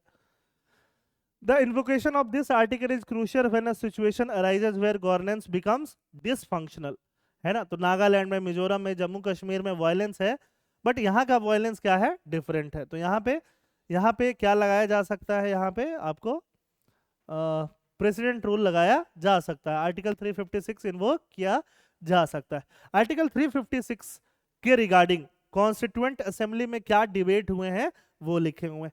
क्या क्या डिबेट हुए हैं? H.V. Kamath strongly opposed the article calling it a constitutional crime. H.V. Kamath जी ने बोला कि ये कॉन्स्टिट्यूशनल क्राइम है to give the president such sweeping power. इतना अनलिमिटेड पावर प्रेसिडेंट को देना गलत हो जाएगा। अय्यर साहब बोलते हैं कि it was the union's duty to intervene and maintain constitutional order. Union का ड्यूटी है कॉन्स्टिट्यूशनल ऑर्डर मेंटेन करना जब स्टेट से काम नहीं हो पाए, है ना। संथानम साहब बोलते हैं the article is crucial when the state experiences physical breakdown. समझ में आ रही बात? सच एज इंटरनल डिस्टर्बेंस, दिख ही रहा है। लॉ एंड ऑर्डर इशू दिख रहा है कि नहीं दिख रहा है? एक्सटर्नल एग्रेशन, बोला भी जा रहा है कि थोड़ा उसमें म्यांमार चाइनीज हैंड हो सकता है। Central government is the only authority that can restore. समझ में आई बात? तो सब लोग का अपना ओपिनियन था, ये सब मेंस में लिखने के काम आता है। समझ में आई बात? ठीक है। मेंस के लिए एडिशनल नोट्स हैं, हो सकता है, काफी चांसेस है कि next year you will see that article 356 again in the UPSC mains और एपीएससी मेंस, कहीं भी देखने को मिलेगा। फिर अम्बेडकर ने क्लैरिफाई किया कि नहीं, गवर्नमेंट ऑफ इंडिया एक्ट, मतलब जब ब्रिटिश रूल कर रहे थे तब भी प्रेसिडेंट रूल यूज हो रहा था, अभी भी यूज होता रहेगा और कम से कम यूज होगा, मिनिमम यूज होगा। 356 के पहले एक आर्टिकल है 355। 356 तो ये बोलता है कि जब कॉन्स्टिट्यूशनल ब्रेकडाउन हो जाए मशीनरी का तो वहां पे लगा दो। 355 ये बोलता है कि ये यूनियन का ड्यूटी है, यूनियन का धर्म है। यूनियन मतलब सेंट्रल गवर्नमेंट का, कि स्टेट गवर्नमेंट को क्या करे, प्रोटेक्ट करे। समझ में आई बात? तो 355 यूनियन को बोल रहा है कि तुम प्रोटेक्ट करो, और 356 बोल रहा है कि तुम्हारा जब खराब हो जाए तो वहां पे क्या लग जाना चाहिए? President rule. This article obliges the union government to assist state in meeting challenges to the constitutional order। तो 355 356 कलेक्टिवली ये बोल रहे हैं कि वहां पे क्या लगाओ? प्रेसिडेंट रूल लगाओ। समझ में आ रही बात है ना? तो एक तरह से 355, अगर जब मेंस का क्वेश्चन लिखोगे तो 355 भी आर्टिकल वहां पे लिखोगे, और प्रीलिम्स में भी आर्टिकल 355 पूछा जा सकता है। Courts order on the Manipur violence, court ने क्या बोला है मणिपुर वायलेंस के ऊपर? लास्ट ईयर का ये बताया था जो न्यूड वीडियो वायरल हो रहा था, है ना, लॉ एंड ऑर्डर को प्रिजर्व करो, जो कि अभी तक नहीं हुआ, 1 साल से ऊपर हो गया। Focus on relief and rehabilitation, लोग जो परेशान है उनका relief. Maintain utmost vigilance to prevent recurrence of violence, तब से वायलेंस चल ही रहा है। मतलब कोर्ट, सुप्रीम कोर्ट का भी ऑर्डर अगर स्टेट गवर्नमेंट से फॉलो नहीं हो रहा है तो फिर इसका मतलब this is the time where central government can intervene. समझ में आई बात? सुओ मोटो होता है खुद से, सुप्रीम कोर्ट ने खुद से ये केस लेके देखा था कि ऐसा बड़ा खराब चल रहा है कहाँ पे, और मणिपुर में। फिर ये मणिपुर का बॉल बाय बॉल कमेंट्री चल रहा है, कब घर चला दिया, कितने लोग मर गए, तो ये फैक्ट्स बहुत ज्यादा काम के नहीं हैं, बट हैं, ठीक है। मेन इसमें क्या है कि प्रेसिडेंशियल इंटरवेंशन चाहिए कि नहीं चाहिए, आर्टिकल 356 लगाना चाहिए कि नहीं लगाना चाहिए, कब लगाना चाहिए, आर्टिकल 355 लगाना चाहिए कि नहीं लगाना चाहिए। समझ में आई बात? How design enhances climate resilience in building, है ना। अब पहला टॉपिक हमने क्लाइमेट चेंज पे बात कर लिया, उसमें काफी टाइम दे दिया, तो इसमें टाइम नहीं लगेगा, ये वैसे ही उससे रिलेटेड टॉपिक्स है। समझ में आई बात?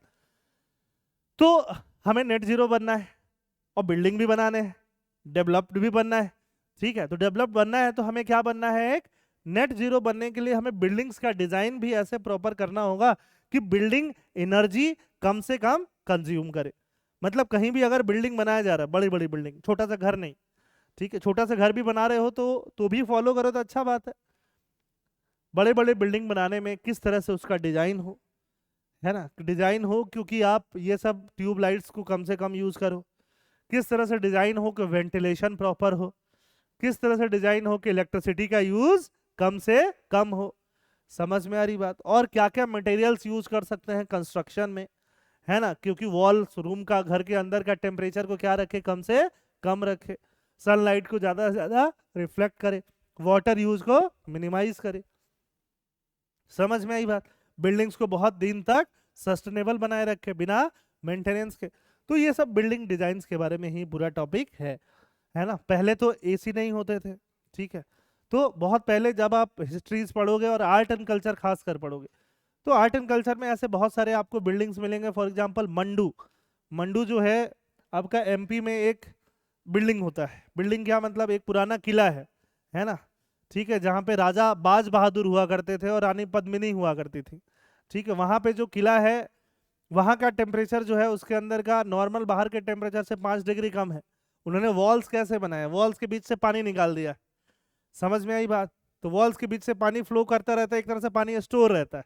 तो पानी स्टोर करने के लिए टंकी नहीं है, पानी स्टोर कहाँ हो रहा है, वॉल्स के बीच में हो रहा है, और वैसे हो रहा है जैसे सीपेज नहीं है। टैंकी होता है, टंकी से क्या सीपेज आता है, क्या नहीं आता है, ठीक है। तो पूरा वॉल्स क्या कर रहे हैं, आपका वाटर भी मेंटेन हो रहा है और पूरे बिल्डिंग का टेम्परेचर 5 डिग्री तक रिड्यूस्ड है। तो जब 500 साल पहले और 600 साल, 1000 साल पहले ये सब काम होता था, तो अभी क्या हो गया? समझ में आ रही बात है ना। अभी भी कुछ कुछ बिल्डिंगें ऐसे हैं जैसे इन्फोसिस की बिल्डिंग वगैरह, जो एग्जांपल में लिख सकते हो। तो जब ऐसे क्वेश्चंस आए मेंस में तो पुराने ट्रेडिशनल नॉलेज का भी एग्जांपल दे सकते हो। बहुत सारी बिल्डिंग है, मैंने तो सिर्फ एक एग्जांपल दिया, ठीक है, और रिसेंट वाली बिल्डिंग का भी एग्जांपल दे सकते हो। The article discusses the role of high performance building, building क्या ना होना चाहिए, high performance, in addressing climate resilience, energy efficiency, water conservation and overall sustainability in building design, ठीक है। कुछ वैसा बिल्डिंग वैसा होना चाहिए, उसी पे ऊपर में सोलर लगा दिया, इधर पेड़ लगा दिया, मतलब बहुत सारा चीज किया जा सकता है, ठीक है। क्लाइमेट चेंज के लिए ये सब करना है, climate resilience, resource conservation, energy efficiency ज़्यादा होनी चाहिए, है ना। तो हाई परफॉर्मेंस बिल्डिंग में क्या होना चाहिए, डिजाइन इंटीग्रेटिव होनी चाहिए। ऐसा नहीं होगा कि पानी वाला बाद में आ रहा है, ये वाला सब लोग सारे इंजीनियर से एक साथ बैठ के ऐसा डिजाइन कर रहे हैं कि लाइट कैसे होगा, वाटर कैसे मैनेज होगा। तो सारा एक साथ इंटीग्रेटिव डिजाइन होगा तो अपने आप एफिशिएंसी क्या हो जाएगी, बढ़ जाएगी। समझ में आ रही बात? उस तरह से डिजाइन ही हो रहा है कि वहां पे सोलर पैनल रह जाए, यहाँ पे ये रह जाए, वहां पे वो रह जाए। समझ में आ रही बात? यहाँ पे तुम्हारा वाटर हार्वेस्टिंग का टैंक रह जाए कि अगर रेनफॉल हो रहा है तो पूरे बिल्डिंग पे रेन गिरने वाला रेनफॉल जाके ऐसे वाटर टैंक में स्टोर हो जा रहा है। ठीक है, फिर जो भी ग्रे यूज के लिए वाटर है वो वहां से वाटर यूज हो रहा है। ग्रे यूज समझते हो ना, पीना छोड़ के अगर कपड़े धोना, मुंह धोना, नहाना, ये सब यूज को हम लोग क्या बोल सकते हैं? ग्रे यूज बोल सकते हैं। या टॉयलेट्स में जो यूज है उसको क्या बोल सकते हो? ग्रे यूज बोल सकते हो। समझ में आ रही बात? तो ये कैसे पॉसिबल होगा? इंटीग्रेटिव डिजाइन से पॉसिबल होगा। लाइफ साइकिल बेस्ड मटेरियल, ऐसा मटेरियल जिसको बार बार रीयूज किया जा सके, उसको क्या बोलते हैं? लाइफ साइकिल बेस्ड मटेरियल्स, है ना। ऐसा मटेरियल नहीं कि जो एक बार यूज हो जाए फिर यूज ही नहीं हो रहा है और एनवायरनमेंट को क्या कर रहा है? प्रोड्यूस कर रहा है, फिर सड़ रहा है, फिर मीथेन प्रोड्यूस कर रहा है। ऐसा नहीं चाहिए हमें। Life cycle based material, efficient energy and water management, water का मैनेजमेंट और एनर्जी का मैनेजमेंट क्या हो? एफिशिएंट हो। परफॉर्मेंस को क्या किया जाए? मॉनिटर किया जाए। और क्लाइमेट रेजिलिएंट क्या हो उसमें? फीचर्स हो। समझ में आई बात? हाई परफॉर्मेंस बिल्डिंग का मतलब समझ में आया तुम लोगों को? हाई परफॉर्मेंस बिल्डिंग माने कि इंटीग्रेटिव डिजाइन अप्रोच। डिजाइन क्या होना चाहिए? इंटीग्रेटिव। अब ये सब वही सब बातें की जा रही हैं, इसमें बहुत ज्यादा टॉपिक में डिटेल में जाने का बात नहीं है। कॉस्ट इफेक्टिव हो, प्रिडिक्टिव हो, डिजिटल मॉडल पहले बना लो सिमुलेशन से, है ना, फिर उसको बिल्डिंग बनाओ। बिल्डिंग क्यों बनाना शुरू कर देना है ऐसे, हाँ ईंटा लाओ लगाओ, ऐसे थोड़ी करना है। ठीक है, तो ये सारा पैसिव डिजाइन स्ट्रेटजी को पहले क्रिएट करो। तो ये डिजाइन ऐसे होना चाहिए, स्टेबिलिटी, ड्यूरेबिलिटी, कार्बन को मैनेज करे, इंडोर एयर क्वालिटी को भी अच्छा रखे, ये सारा यहाँ पे काम करना है। ठीक है, तो ये टॉपिक बस यही सारी चीजें बताता है। इसमें एक कीवर्ड है वोलाटाइल ऑर्गेनिक कंपाउंड, है ना। जैसे कि अगर जैसे यही रूम है, इस रूम में अगर पेंट हो गया था तो बहुत टाइम निकल गया था निकलने के लिए, वो पेंट क्या है? वोलाटाइल ऑर्गेनिक कंपाउंड, है ना। उससे इंडोर एयर क्वालिटी क्या होती है? खराब होती है। समझ में आ रही बात? ठीक है, क्योंकि वेंटिलेशन थोड़ा इस रूम का कम है। Reducing energy consumption in building, but ये अब ठीक है, पेंट हो गया, सारा काम हो गया, निकल गया। हाँ, बट एनर्जी रिटेंशन ठीक है। Energy demand of building, building accounts for approximately 40% of total energy consumption requiring vast amount of operation. 40% energy किसमें चाहिए? बिल्डिंग्स में ही चाहिए। अगर बिल्डिंग को हम एफिशिएंट बना दे तो ओवरऑल एनर्जी कंजम्पशन भी हमारा क्या हो जाएगा? कम हो जाएगा। समझ में आ रही बात? डिजाइन स्ट्रेटजी सब चीज वही है वापस। एक एग्जांपल है इंफोसिस हैदराबाद कैंपस, वो इंडिया का फर्स्ट हाई परफॉर्मेंस बिल्डिंग बोला जाता है ना। अगर इंसेंट वाला छोड़ दे तो लोग भूल जाते हैं वो सब। To implement a radiant cooling HVAC system combining day lighting control and task lighting to minimize energy consumption. तो ये सब चीज़ है, वो एक एग्जांपल देख लेना। HVAC किसको बोलते हैं? हीटिंग, वेंटिलेशन, एयर कंडीशनिंग, सबको ऐसे कंबाइन करो कि एनर्जी क्या लगे? कम लगे। ठीक है, ऐसे सिटीज विटीज बनाओ। वाटर यूज, रेन वाटर को हार्वेस्ट करो। और ऐसा नहीं कि वाटर एक बार यूज हो गया तो भेज दो उसको नाले में, फिर इसको क्या करो? रिसाइकल करो, फिर यूज करो, फिर रिसाइकल करो, फिर नहीं, इतना बार नहीं। उसको वेस्ट वाटर को कहाँ डिस्चार्ज करना है कि वापस प्रॉपरली यूज हो पाए। समझ में आ रही बात है ना। परफॉर्मेंस को मॉनिटर करो, रियल टाइम मॉनिटर करो कि एनर्जी का परफॉर्मेंस सही है कि नहीं, वाटर का परफॉर्मेंस सही है नहीं कि नहीं। ठीक है, तो यही सब चीजें हैं, है ना। ऐसा बिल्डिंग, ये देखो ये बिल्डिंग दिख रहा है, बिल्डिंग में ग्रीनरीज है, बिल्डिंग में सनलाइट कैसे आना है ना। ठीक है, टेम्परेचर कैसे मेंटेन होना है, ये सब चीज़ इंजीनियर्स के ऊपर है, हमारे तुम्हारे ऊपर नहीं है। ठीक है, हमारे तुम्हारे ऊपर क्या है? यही है, पॉलिसी बनाना तुम्हारे ऊपर रहेगा। तो पॉलिसीज ऐसे बनाओ, ठीक है, कि काम हो जाए। बस इस टॉपिक में यही सब है, इस टॉपिक में कुछ खास बात नहीं है। इंडियाज कंसर्न्स रिगार्डिंग CBAM, है ना। CBAM के बारे में बता देता हूँ। पहले तीनों टॉपिक में कुछ डाउट हो तो पूछ लो एक बार।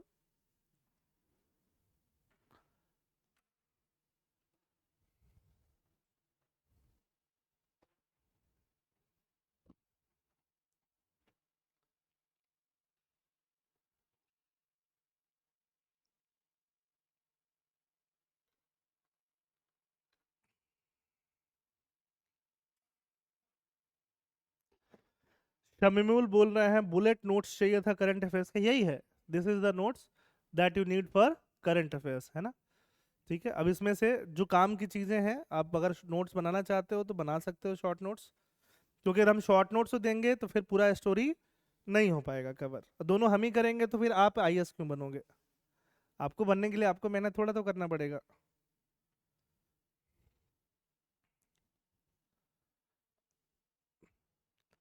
ठीक है, हाँ। आर्टिकल 356 के बारे में और जानना है? आर्टिकल 356 देखो, इंडिया के कॉन्स्टिट्यूशन में इमरजेंसी प्रोविजंस है ना। इमरजेंसी प्रोविजंस मेंशन है आर्टिकल 352 से लेकर के आर्टिकल 360 तक, है ना, ठीक है। तो इमरजेंसी प्रोविजंस क्या कहते हैं कि अगर इंडिया में कभी इमरजेंसी लाइक सिचुएशन आई, पूरे ऑल ओवर इंडिया में भी आ सकती है, पार्ट ऑफ इंडिया में भी आ सकती है, तो इंडिया उसको कैसे कैसे चैलेंज से टैकल करेगा। उसमें तीन तरह की प्रॉब्लम आ सकती है।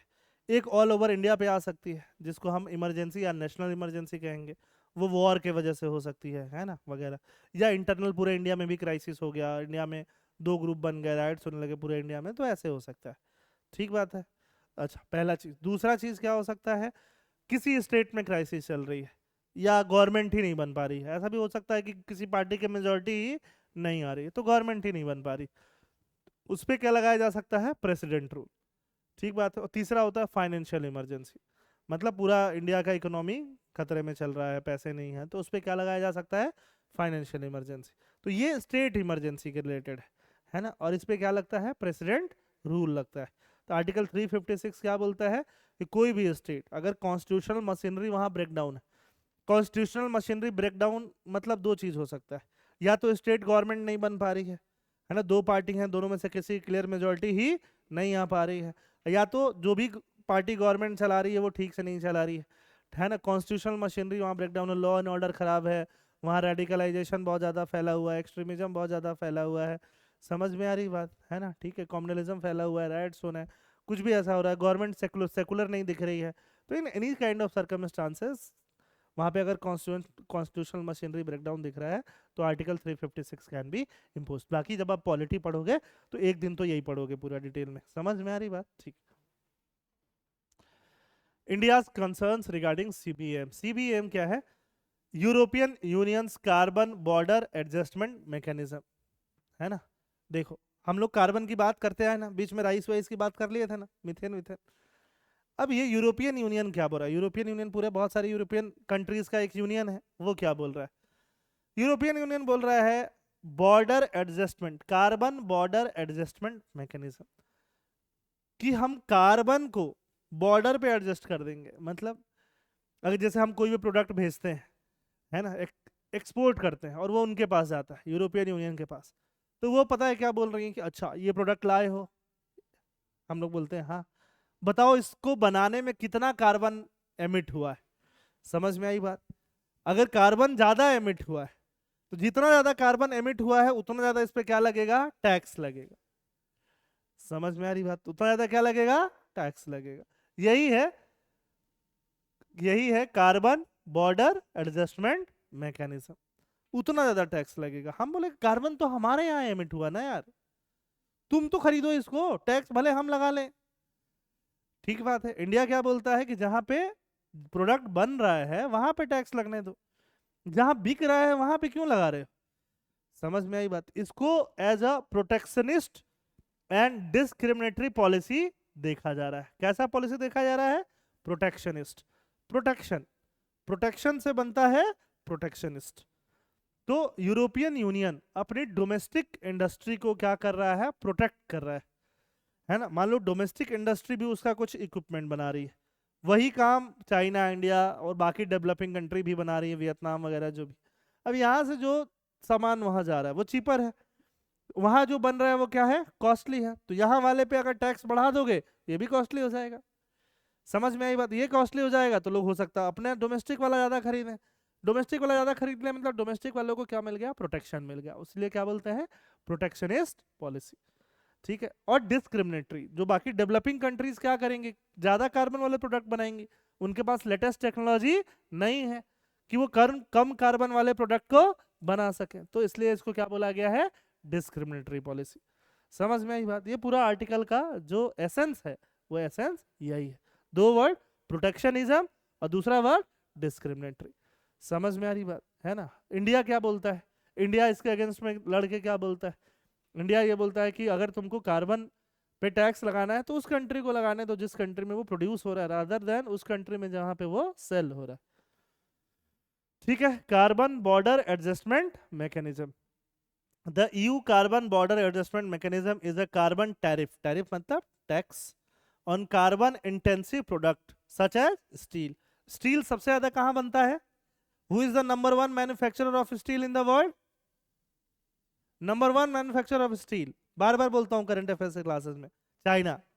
Who is the number two manufacturer? India. Who is the number three manufacturer? Japan. तो इंडिया चाइना से ही जा रहा है स्टील उधर, तो उस पर तुम टैरिफ ही लगा दोगे, है ना। एंड सम सीमेंट पे भी, some electricity imported to the European Union, electricity पे भी बहुत ज्यादा क्या निकल रहा है? कार्बन। ठीक है, प्रोटेक्शनिस्ट पॉलिसी बोला गया है ना। Protectionism and climate collaboration, protectionism को किसके साथ जोड़ दिया गया है? क्लाइमेट के साथ जोड़ दिया गया। India has criticised the UCBM as arbitrary. Arbitrary मतलब ऐसे ही बिना किसी लॉजिक के, उसको क्या बोल देते हो? Arbitrary. Citing its potential to harm developing nation. India बोल रहा है कि ये जो सीबीएम है, टैक्स है यू का, वो किसको हार्म करेगा? डेवलपिंग नेशन को, क्योंकि डेवलपिंग नेशन किसको गुड्स बेचती हैं?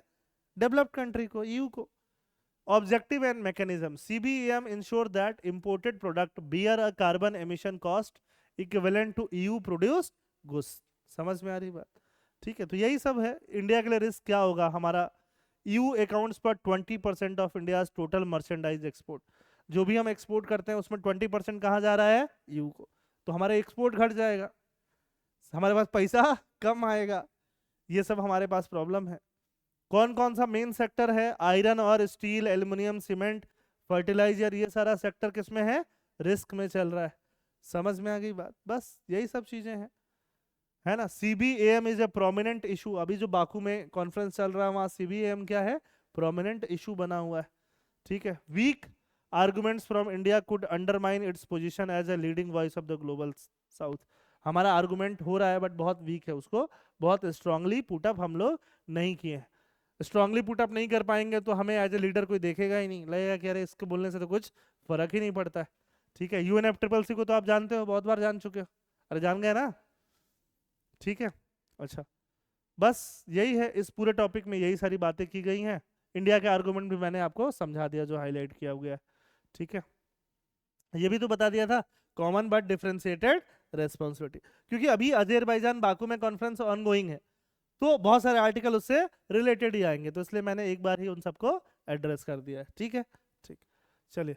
Is imposing tariff on Chinese import a good idea? Last class में बताया था, जब ट्रंप आया है तो क्या करेगा? ट्रेड वॉर करेगा। वही है, ट्रेड वॉर वाला ही टॉपिक है।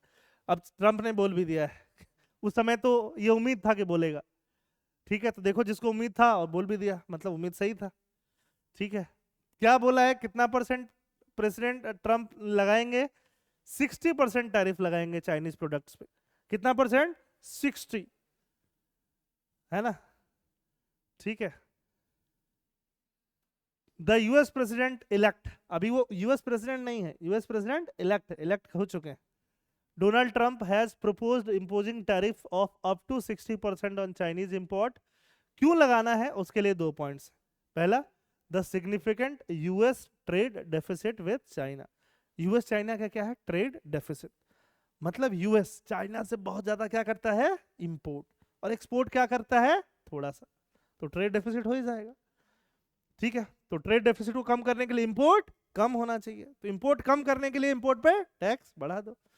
और दूसरा, चाइना अपने यहाँ जो भी एक्सपोर्ट करता है उसकी गवर्नमेंट उसको क्या करती है? सब्सिडी दे देती है, तो चाइनीज एक्सपोर्ट्स का प्राइस और ज्यादा कम हो जाता है, तो ज्यादा से ज्यादा पूरे वर्ल्ड मार्केट में चले जाते हैं। समझ में आ रही बात? दूसरा वाला, Trump has also threatened to impose 10% import tariff and good from the EU. इससे दुश्मन तो दुश्मन, दोस्त भी डरे रहते हैं। समझ में आई बात? यूरोपियन यूनियन भी डरा हुआ है कि 10% उस पर भी क्या लगाएगा? टैरिफ लगाएगा। ठीक है, इंडिया भी डरा रहता है थोड़ा सा। Potential impact of tariff, high price and inflation. तो अब इंपैक्ट क्या होगा? टैरिफ पे, टैरिफ बढ़ जाएगा तो यूएस के अपने प्रोडक्ट बिकने लग जाएंगे, वही प्रोटेक्शनिज्म वाली बात आ जाएगी। ठीक है, और कुछ खास है नहीं। ग्लोबल इफेक्ट में क्या होगा? ट्रेड वॉर जैसे सिचुएशन होगी, बहुत सारे कमोडिटी के प्राइसेस बढ़ जाएंगे, इन्फ्लेशन बढ़ जाएगा, यही सब होगा। ठीक है, तो ये सारा प्रॉब्लम यहाँ पे आ जाएगी। ये सब डेटा है, बहुत ज़्यादा इंपॉर्टेंट नहीं है, क्योंकि चाइना यूएस से रिलेटेड डेटा है, हमारे बहुत ज़्यादा काम का नहीं है, बट फिर भी अगर आप पढ़ना चाहो तो पढ़ सकते हो। ठीक है, ये डेटा हमारे बहुत ज़्यादा काम का इसलिए नहीं है क्योंकि ये किससे रिलेटेड है? चाइना और यूएस से रिलेटेड है ना, इंडिया से रिलेटेड डेटा नहीं है, बट टॉपिक इंपॉर्टेंट था, you should know about that ball by ball commentary. ठीक है, अच्छा ये भी बॉल बाय बॉल कमेंट्री है, important for prelims only, mains के लिए डायरेक्टली कुछ खास यूज नहीं होगा। ये एटाकमस मिसाइल के बारे में आपसे पूछा जा सकता है प्रीलिम्स में, दैट्स वाई मैंने इसको मेंशन कर दिया कि ये वेपन है यूएस का। यूएस ने किसको दिया है? यूक्रेन को। और यूक्रेन ने किस पे मार दिया? रशिया पे। तो बस एटाकमस मिसाइल क्या है उसके बारे में आपको पता होना चाहिए, किसने किसने बनाया है, किसने मारा है। इसके बाद रशिया ने भी एक मार दिया यूक्रेन पे। ठीक है ना, यही चल रहा है। रशिया ने long range inter continental ballistic missile मारा है। हाँ, तो यही सब चल रहा है। इसके बारे में क्या पता होना चाहिए, ये भी कैसा मिसाइल है? लॉन्ग रेंज मिसाइल है ना, supplied by the US to strike Russian territory for the first time. Ukrainian military used long range American made missile known as army tactical missile system, नाम याद रख लेना, to strike deep into Russian territory. पास में नहीं मारेंगे, कहां मारेंगे? डीप, क्योंकि long range. For the first time on Tuesday. This came, कब आया, कैसे आया, हमारे काम का नहीं है। एटाकमस के बारे में बस इतना जान लोगे काम हो जाएगा, बाकी जानने की जरूरत नहीं है।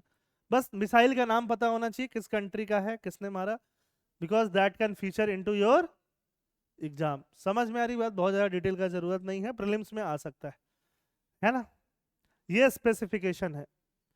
स्पेसिफिकेशन क्या है? Maximum range 300 kilometre, short range ballistic missile बोलते हैं इसको। रशिया ने क्या मारा है? लॉन्ग रेंज बैलिस्टिक मिसाइल मारा। Single stage solid propellant, weight 1300 KG के आसपास। तो ये थोड़ा बहुत स्पेसिफिकेशन जान लेना, नाम जान लेना, किसने बनाया वो जान लेना, बस ये प्रीलिम्स के लिए काफी है। Why did US authorize the use, है ना, तो चल ही रहा है, वॉर चल ही रहा है बहुत साल से, तो ऑथराइज करेगा ही, ऑप्शन क्या है उसके पास। ठीक है, ये सब इंटरव्यू के लिए इंपॉर्टेंस हो सकता है कि क्यों ऑथराइज किया बहुत साल से, क्योंकि रशिया, है ना, नॉर्थ कोरिया के पास भी ट्रूप को कौन क्या कर दिया है? कॉन्सेंट्रेट कर दिया है। While US authorization, Ukraine can now strike target deeper within Russia, particularly in areas like Kursk, where Russian and North Korean troops are concentrated. तो नॉर्थ कोरिया से और खुन्नस खाता है यूएस, ठीक है, इसलिए अलाउ कर दिया है। ये जगह का नाम क्या है? कुर्स्क। समझ में आई बात? तो ये कुर्स्क के बारे में आपको पता होना चाहिए, प्रीलिम्स में that can be a question के कुर्स्क कहाँ पे है। ठीक है, एरिया इंपॉर्टेंट होता है। Last topic for the day, indoor air quality and its importance. वापस से ये क्लाइमेट चेंज और वही सब टॉपिक, तो क्लाइमेट चेंज से रिलेटेड टॉपिक ज़्यादा है क्योंकि वही सब चल रहा है न्यूज़ में, है ना। कभी आईआर से रिलेटेड ज़्यादा होंगे, कभी क्लाइमेट चेंज से रिलेटेड ज़्यादा होंगे। ठीक है, शैमनू बोल रहे हैं सर पीपीटी शेयर कर दीजिएगा, उससे नोट्स प्रिपेयर कर लो। रोज तो पीपीटी शेयर हो ही जाता है, रोज मतलब जब भी क्लासेस होती हैं उसका पीपीटी आप लोगों से शेयर होता ही है, नहीं होने का सवाल क्यों है? मैं इसको सिर्फ अपने पास क्यों रखूंगा? आपके लिए ही बनाया है। ठीक है, अदरवाइज इसका क्या काम है? सिर्फ पढ़ा के छोड़ देंगे तो रिवीजन कैसे करोगे? रिवीजन के लिए और करंट अफेयर्स क्लासेस का आप लोग रिवीजन ऐसे ही करो ना, पीडीएफ जो मिलता है उसको पढ़ो, है ना, फिर जो उसी दिन उसका नोट्स बनाओ, छोटा सा शॉर्ट नोट्स टाइप बनाओ। क्योंकि अगर बाद में बनाओगे, बाद में मंथली मैगजीन का वेट करोगे, तब तक भूल जाओगे कि मैंने कौन सा डेटा इंपॉर्टेंट बोला था, कौन सा बोला था कि इसको जरूरत नहीं है, सब भूल जाओगे। समझ में आई बात? तो रोज बना लिया करो, जब भी क्लास हो रही बना लिया करो, मेरे हिसाब से 1 घंटा लगेगा उस दिन, काम खत्म हो जाएगा, है ना। अगर रोज क्लासेस होने लगे तो 15 मिनट में काम खत्म हो जाएगा, 3-4 टॉपिक। वीकली भी हो रही हैं तो 1 घंटा में हो जाएगा काम। समझ में आ रही बात? इंडोर एयर क्वालिटी हम लोग चेक नहीं करते हैं ना, इंडोर एयर क्वालिटी वही सब पेंट वेंट वाला बताया था ना, वोलेटाइल ऑर्गेनिक कंपाउंड की वजह से इंडोर एयर क्वालिटी बहुत ज़्यादा खराब हो जाती है। अच्छा, एयर क्वालिटी किस पर डिपेंड करती है? एक तो गैसेस पे डिपेंड करती है। किस पे डिपेंड करती है? हार्मफुल गैसेस पे। बाहर की क्वालिटी में मैं बात कर रहा हूँ, है ना, कार्बन मोनोऑक्साइड, नाइट्रोजन के कंपोनेंट। ठीक है, ओजोन पे भी डिपेंड करती है। एक ओजोन है जो ऊपर है स्ट्रेटोस्फीयर में, उसको बोलते हैं ओजोन लेयर। एक ओजोन जो ग्राउंड पे भी फॉर्म होता है उसको बोलते हैं ग्राउंड लेवल ओजोन। वो हमारे लिए बहुत ज्यादा क्या है? हार्मफुल है। समझ में आई बात? ग्राउंड लेवल भी क्या फॉर्म होता है? ओजोन फॉर्म होता है, O3। समझ में आ रही बात? अच्छा, और क्या क्या चीजें होती हैं? एक होता है पर्टिकुलेट मैटर, बहुत छोटा डस्ट पार्टिकल, बहुत छोटा, डस्ट का पार्टिकल हो सकता है, कार्बन का पार्टिकल हो सकता है। समझ में आ रही बात? पार्टिकुलेट मैटर जो है वो एयर में बहुत ज्यादा सस्पेंडेड रहता है, लटका हुआ, नीचे गिरा हुआ है तो हमें क्या ही हार्म कर रहा है, डस्ट है एक तरह से, है ना। हवा में लटका हुआ है तो हम सांस ले रहे हैं तो पार्टिकुलेट मैटर भी जा रहा है। उसका साइज होता है 2.5 माइक्रोन, 10⁻⁻6 मीटर को क्या बोलते हैं, माइक्रोन बोलते हैं, है ना। एक होता है PM 2.5, एक होता है PM 10। समझ में आ रही बात? और ये हवा में सस्पेंडेड रहता है, इसीलिए इसको SPM बोलते हैं, है ना, सस्पेंडेड पार्टिकुलेट मैटर। और वो हेल्थ के लिए बहुत ज्यादा हैजार्ड क्रिएट करता है, ठीक है। और ये चीज इंडोर हाउसेज में भी बहुत ज्यादा होने लग जाता है, इंडोर एयर क्वालिटी में।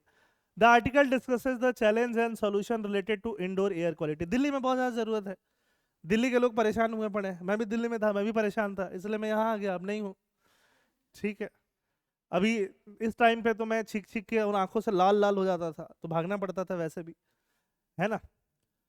Indoor air exposure, many privileged individual spend most of their time indoors. बहुत सारे प्रिविलेज्ड इंडिविजुअल घर में ही रहते हैं, है ना, घर में रहेंगे, ऑफिस में रहेंगे, जिम में रहेंगे, व्हीकल में रहेंगे, वहां भी एयर क्वालिटी खराब हो सकती है, ठीक है। लार्ज प्रोपोर्शन बाहर रहता है, ठीक है। Indoor air quality is the quality of air with in building and structures. तो इंडोर एयर क्वालिटी को मेंटेन करने के लिए क्या करोगे? अगर बाहर पूरा धूल धक्कड़ और ये सब पूरा फॉग और स्मॉग भरा हुआ है तो क्या करोगे? आपके विंडोज वगैरह सील्ड होने चाहिए, और क्या करोगे? यही सब चीज आर्टिकल में दिया हुआ है, जेनरिक चीजें दी हुई हैं, कुछ खास बहुत ज्यादा दिया हुआ नहीं है। बट ये कंसिडर करना है कि इंडोर एयर क्वालिटी भी क्या होता है, इंपॉर्टेंट होता है। बहुत साल पहले इंडोर एयर क्वालिटी से रिलेटेड सेंट्रल गवर्नमेंट ने एक बहुत बड़ा स्टेप लिया, है ना। जैसे विलेजेस हैं, विलेजेस में लोग खाना कैसे बनाते थे बताओ? विलेजेस में गरीब लोग खाना कैसे बनाते थे? चूल्हे पे। क्या जलाते थे? लकड़ी, उड जलाते थे, उपला जलाते थे, जलाते थे। तो जब ऐसे सॉलिड मटेरियल जलाते हैं ना, तो उससे एक जो गैस निकलता है वो तो निकलता है, सस्पेंडेड पार्टिकुलेट मैटर भी बहुत ज्यादा, कार्बन के पार्टिकल्स निकलता है। वो बहुत ज्यादा हेल्थ हजार्ड क्रिएट करता था जो वुमेन है उनके ऊपर। समझ में आई बात? तो उनको भी ठीक करने के लिए क्या दे दिया गया? गैस सिलेंडर, प्रधानमंत्री उज्ज्वला योजना। समझ में आ रही बात? अभी दिल्ली वगैरह में लोग क्या लगा रहे हैं? एयर प्यूरिफायर लगा रहे हैं घर में, ठीक है, लगाना पड़ रहा है, मजबूरी है। Use air purifier in spaces where you should spend lot of time. तो तुमको भी ये करना चाहिए अगर पैसे हों तब। Limit the purifiers workload by closing doors to other room, है ना। मतलब जैसे एसी चलाते हो तो रूम बंद कर देते हो, अदरवाइज ठंडा नहीं होगा। वैसे ही प्यूरीफायर लगाया है तो रूम बंद कर दो, तब बैठे रहो। यही सब यहाँ पे रिकमेंडेशन किया जा रहा है। स्मॉग टावर लगाओ, ये क्या फेंकेगा? पानी फेंकेगा, है ना, पूरा पानी नहीं, थोड़ा थोड़ा फुहारा टाइप। वो क्या करेगा? जो डस्ट पार्टिकल है उनको अपने साथ बाइंड करके नीचे गिरा लेगा, है ना। जो सस्पेंडेड पार्टिकुलेट मैटर है उसको नीचे गिरा लेगा, ठीक बात है। बट ये भी अब इतना पॉल्यूशन है कि ये भी काम नहीं कर रहे हैं, ये सब प्रॉब्लम्स है, ठीक है। इंडोर एयर पॉल्यूशन कैसे होता है? पार्टिकुलेट मैटर, कार्बन मोनोऑक्साइड, ये सब गैसेस वैसेस हैं, वेंटिलेशन इशू, वुमेन का एक्सपोजर क्या है, ज्यादा है। और साथ में क्या होता है? Volatile organic compound. बहुत सारे सेंटेड कैंडल्स जलाते हो ना, वो सारा कार्सिनोजेनिक होता है। समझ में आई बात? तो सेंट्रल कैंडल्स घर में मत जलाओ, ठीक बात है ना। ठीक है, बस यही सब चीज है। वोलेटाइल ऑर्गेनिक कंपाउंड में paint, varnish, wax, cleaning product, air freshener. Air freshener भी है, वो एयर फ्रेश नहीं कर रहा है, ओडोर को खत्म कर रहा है बस, है ना। Measuring air pollution, air pollution को मेजर करने के लिए लो कॉस्ट सेंसर भी घर में लगा सकते हो, ठीक है। बस हाउ एयर प्योरीफायर वर्क हमें बहुत ज़्यादा इसको जानने की ज़रूरत नहीं है। Air purifier is essentially a fan paired with HEPA, high efficiency particulate air filter design to trap fine particulate matter. वो फाइन पार्टिकुलेट मैटर को क्या कर लेता है? ट्रैप। ऐसा नहीं होगा कि कार्बन डाइऑक्साइड को बदल देगा, कार्बन मोनोऑक्साइड को बदल देगा, पार्टिकुलेट मैटर को ट्रैप करता है। सस्पेंडेड पार्टिकुलेट मैटर को ट्रैप करता है, या नीचे भी है कोई तो उसको ट्रैप करता है। यही इसका मेन काम। ये प्रीलिम्स वर्दी क्वेश्चन हो सकता है। समझ में आई बात? फंक्शनलिटी वाला बात। टाइप ऑफ फिल्टर्स, हेपा में PM 2.5 पर्टिकुलर कैप्चर करने वाले बहुत हैं, ठीक है। कार्बन फिल्टर भी आते हैं, है ना। ओजोन बहुत सारे प्यूरिफायर ओजोन जनरेट करते हैं, वो और ज्यादा हैजार्डस होता है। ग्राउंड लेवल पर जो ओजोन होता है वो उसको क्या बोलते हैं, बैड ओजोन। वो आपकी हेल्थ के लिए और ज्यादा हैजार्डस हो जाता है। ठीक है, वो ओजोन का लेयर बना देता है, फिर वहां पे सारा ट्रैप हो जाता है ना। ठीक है, बस यही सारा सिस्टम है। This is all about the today's current affairs class. ठीक, ओके, समझ में आ गए सारे टॉपिक। 3-4 टॉपिक क्लाइमेट चेंज पे बेस्ड थे, फिर एक पुराना ट्रेड रिलेटेड था, है ना। ठीक है, तो बॉल बाई बॉल कमेंट्री भी चलती रहती, थोड़ा बहुत हम पढ़ते रहेंगे तो we should know about it more. और ये मिसाइल विसाइल के नाम बस जानना है और क्या ओरिजिन वगैरह है, because that can feature in the prelims. Okay, ठीक है, थैंक यू एवरीवन।